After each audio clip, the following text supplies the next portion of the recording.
He's like love, love, love, and music. La la la, love, love, love, love, love, and music. Love,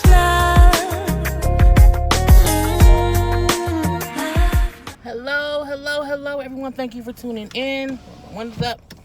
I am Jay Lee. This is Jay Lee's Corner, and this is another edition of Car Conversations or Jay Lee's Corner.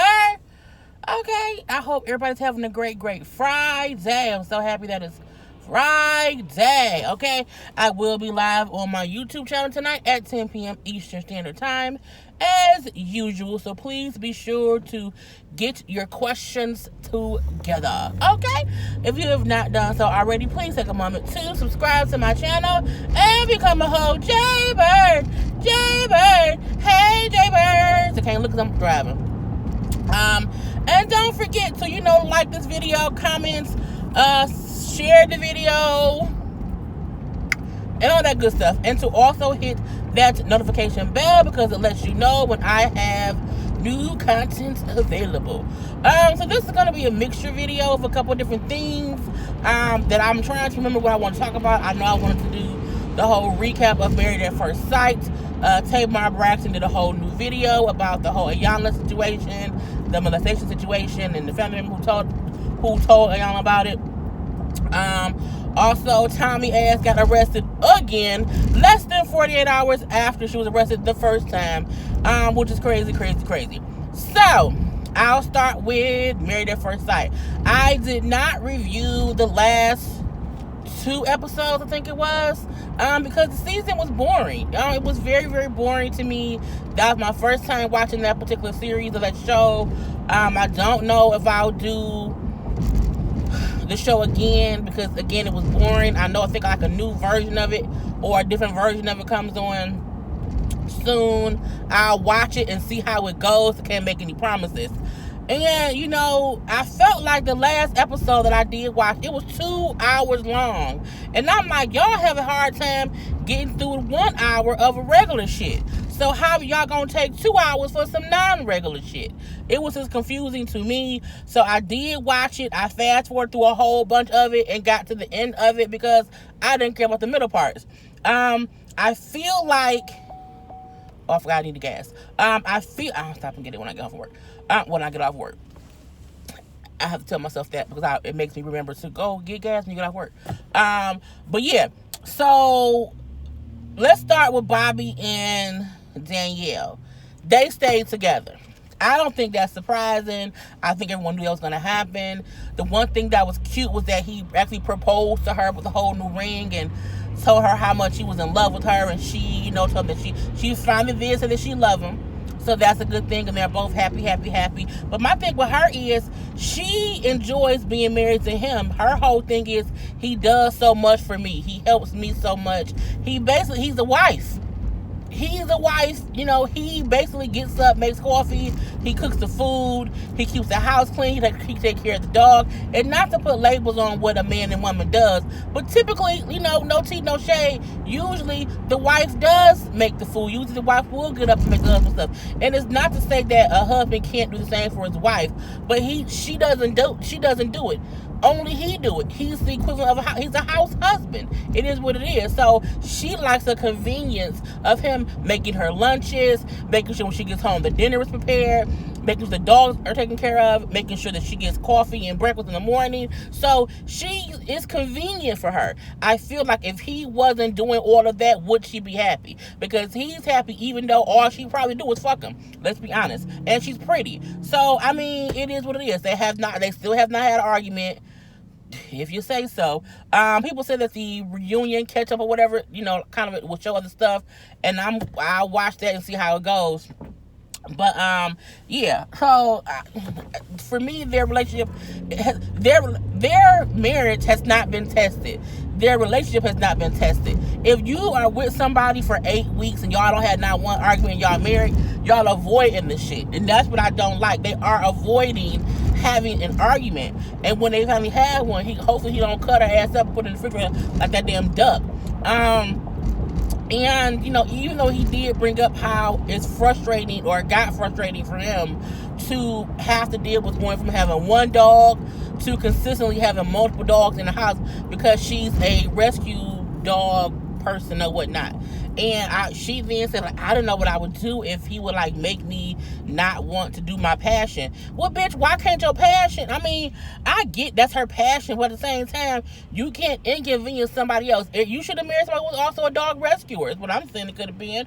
Or at least don't do it all the time. You can't consistently have dogs in your house when you just get married. I'm like, the fact that she has not thought to, maybe do a week on, week off.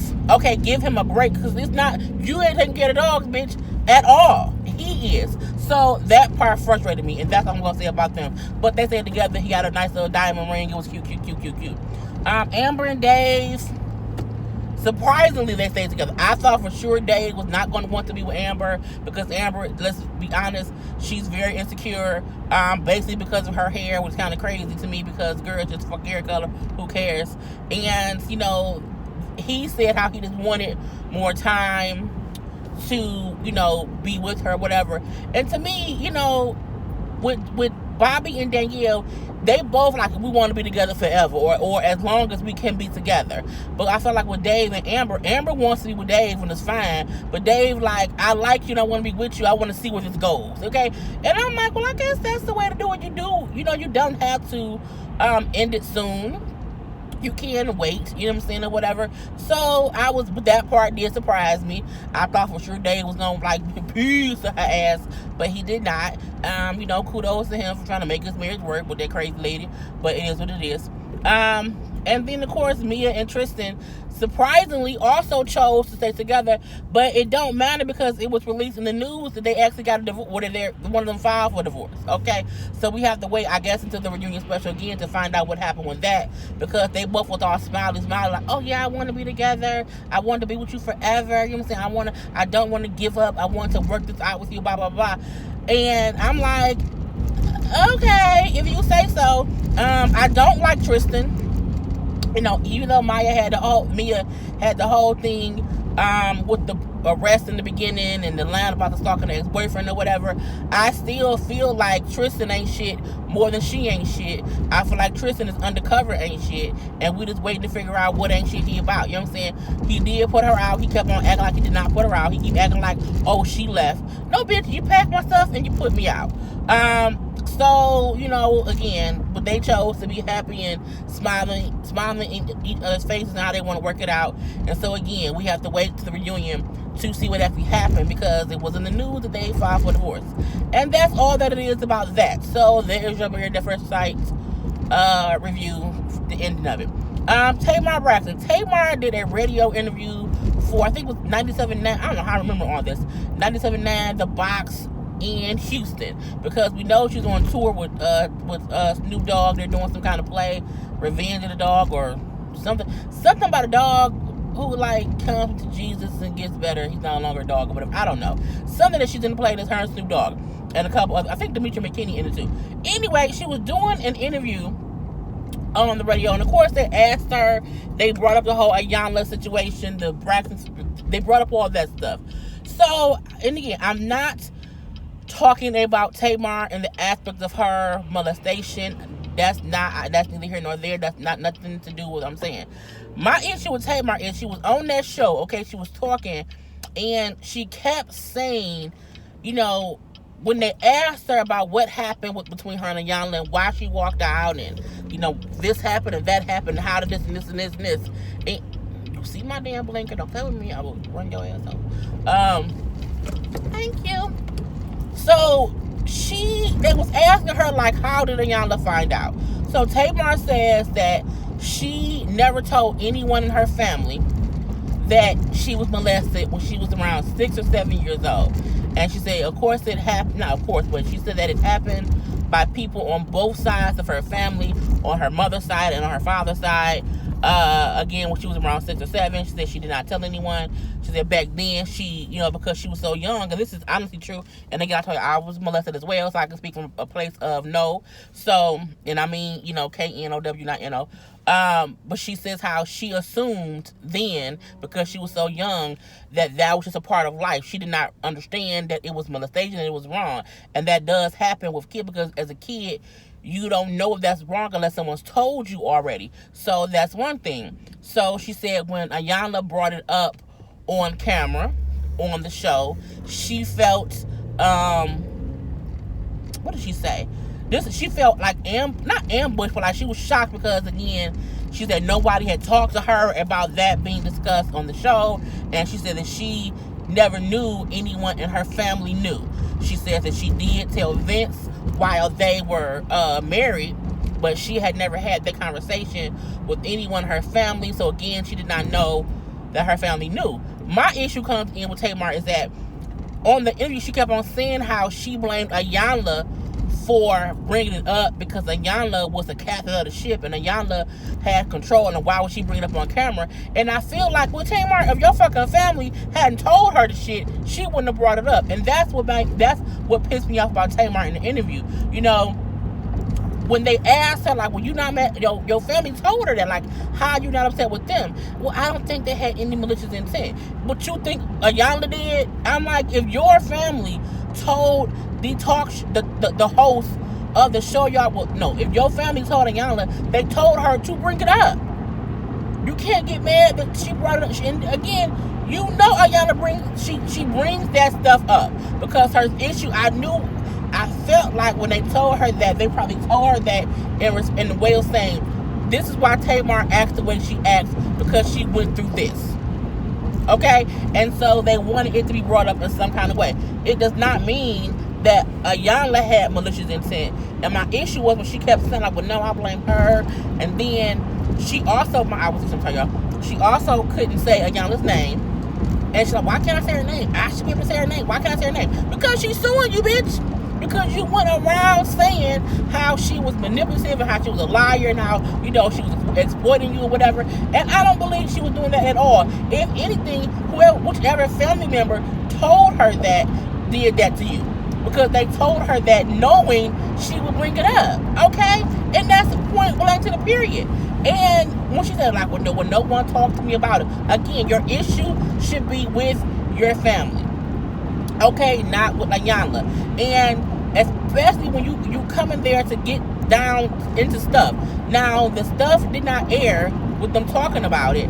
And I think Tamar, you know, I get her thing of, you know, someone brought up my truth on TV and no one gave me the choice to say it myself. I get that. But it never aired. And I'm pretty sure there are other things that was discussed that also did not air. I'm pretty sure once they realized you had an issue with it, they didn't discuss it. So you came off looking like the fool because you're blaming the wrong person.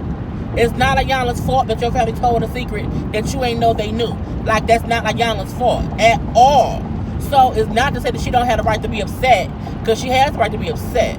But as a grown-ass adult woman, she should realize whose fault it is. That's not Iyanla's fault, okay?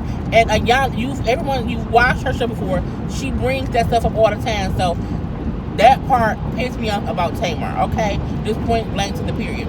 Now, she brought up how she wants to kind of start this open dialogue or open conversation about, you know, other victims who have dealt with it. And I also kind of don't agree with her saying how it kind of don't affect her, how she's kind of moved, you know, she's moved past it and she's done things to keep herself, you know, able to deal with it.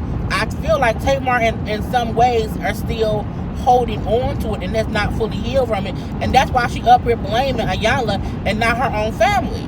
Okay? Now, they did ask her, you know, if whoever the people were that molested her, if they were still alive. However, the other host interrupted her, asked her the question before she could answer. So we don't know, again, who the person is, if they're alive, if it was a man or a woman.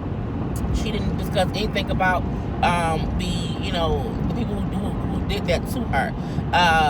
And she talked about it, you know, in length for maybe 5 or 10 minutes with them about it. So it was, you know, it's just, I don't get how she is still trying to, you know what I'm saying, dog Iyanla. And I'm like, and that's why she's suing you. You going around saying that this person who was a life coach you know, you are diminishing her brand. It's the same thing. If someone said, you know, Tamar don't sing live, Tamar always lip syncing and somebody else singing, her throat is a mother throat, you know what I'm saying? Her throat ain't real, you know what I'm saying? Or her shows are never live. If they went and dogged your show, you couldn't get booked. Because your show is bullshit. Why? Because people said it about you. So you're saying things about her that could make people not want to work with her. That's why people sue people, and that's why you can't say her name, because you are downing her. And it's one thing if you had a bad experience, but you are basically kind of bad mouthing Iyanla because your family told your secret. Okay, that's not Iyanla's fault. And you can't go on a show like you can't go and talk to Iyanla, who discusses life traumas with people. That's what the fuck she do. You seen her show, Tamar. You're not that dumb, Tamar. You're a pretty smart black woman, okay? You're very fucking intelligent. Even if you like to sometimes, you know what I'm saying, point the finger to other people to avoid your own bullshit. So miss me with the bullshit, okay? And that's all I'm gonna say about that. But yeah, I saw the interview. What was I saw it on YB. I was on YBS, and they had a link to the interview that she did in Houston. Last but not least, damn Tommie. So I had did a story, my little video about Tommie. Today Friday. I did it Wednesday.